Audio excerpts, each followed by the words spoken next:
Hello from a rather snowy Edinburgh.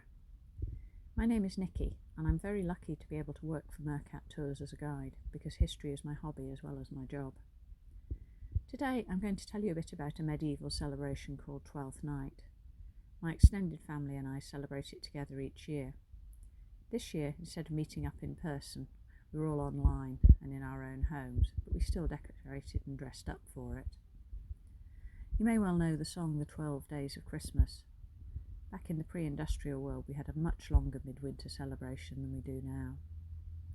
First of all, there was Advent, which began at the start of December. Chocolate Advent calendars wouldn't have been allowed back then because Advent was a time for fasting and contemplation. The last day of the Advent fast was Christmas Eve, and on that day people would decorate their houses with things like holly, ivy, bay and rosemary, giving a nice touch of greenery as well as some pleasant smells.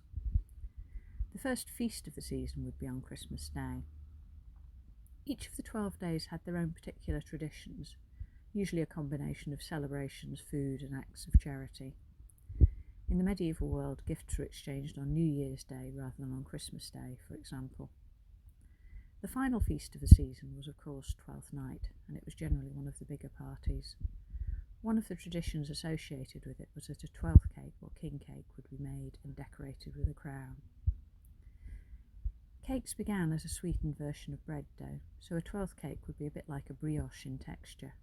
It would also contain preserved fruits such as raisins.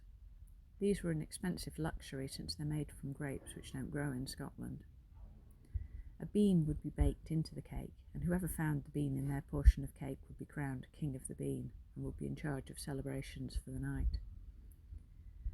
That's the origin of putting trinkets or coins into a Christmas pudding, as people sometimes do nowadays.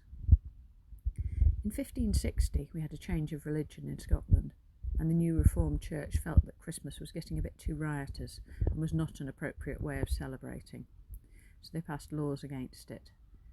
In Scotland this meant that our main midwinter party moved to Hogmanay, New Year's Eve, and Christmas Day only became an official holiday in Scotland again in 1958.